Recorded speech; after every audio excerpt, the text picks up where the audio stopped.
Cəmiyyətimizin hər bir üzvü təhlükəsiz mühitdə yaşamaq hüququna malikdir. Təəssüf ki, bəzən gündəlik həyatda yaranan fikir ayrılıqları, düzgün ünsiyyətin olmaması səbəbindən münaqişəyə, hətta bu münaqişə zorakılığa belə çevrilə bilir. Məişət zorakılığı dedikdə qohumluq münasibətlərindən, birgə və ya əvvəllər birgə yaşamaqlarından sui-istifadə etməklə şəxslərin birinin digərinə qəsdən fiziki və ya mənəvi zərər vurması başa düşülür.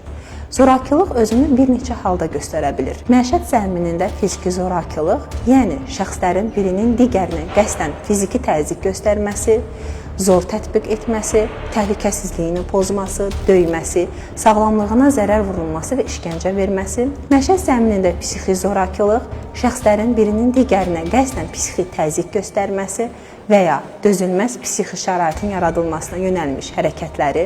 Məişət zəminində iqtisadi xarakterli qanunsuz məhdudiyyətlərin tətbiqi, şəxslərin birinin digərinin onun mülkiyyətində, sərəncamında və istifadəsində olan əmlakdan, gəlirlərdən məhrum etməsinə, iqtisadi asıllıq yaratmasına, belə asıllığı saxlamasına və ya ondan sui-istifadəsinə yönəlmiş hərəkətləridir. Məişət zəminində cinsi zorakılıq isə şəxslərdən birinin digərinin onun iradəsi əleyhinə seksual xarakterli hərəkətlərə məcbur etməsidir. Dövrümüzdə zorakılığa daha çox məruz qalan şəxslər dedikdə, əlbəttə ki, ilk öncə həssas kateqoriyadan olan şəxslər, yəni ahıllar, uşaqlar, əlilliyi olan şəxslər, erkən nikaha məruz qalanlar və bunun nəticəsində ana olan şəxslər, statistik göstəricilərə əsasən isə ümumən qadınlar deyə bilərik. Əgər kimsə zorakılığa məruz qalırsa, onun səsini eşitmək və dəstək olmaq, məişət zorakılığı probleminin onun doğurduğu nəticələrin aradan qaldırılmasına, uzun müddətli həllinə nail olmaq və bu sahədə preventiv tədbirlər görmək dövlətin əsas prioritet istiqamətlərindəndir.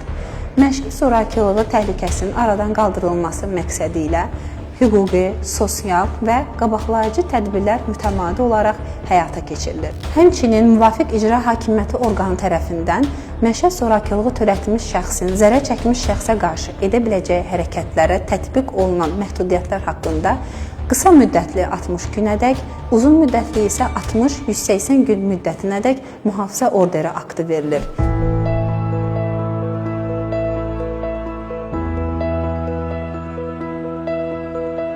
Hər birimiz qarşılıqlı hörmət və empatiya göstərməklə sağlam münasibətlərin formalaşmasına töhfə verə bilərik. Dəstək üçün dövlətin müvafiq qurumlarına, Sosial Xidmətlər Agentliyinə 116-123 qaynar xəttlər müraciət etməkdən çəkinməyin. Unutmayaq ki, zorakılıq çıxış yolu deyil, o insan ləyaqətini alçaldır, ailə münasibətlərini korlayır.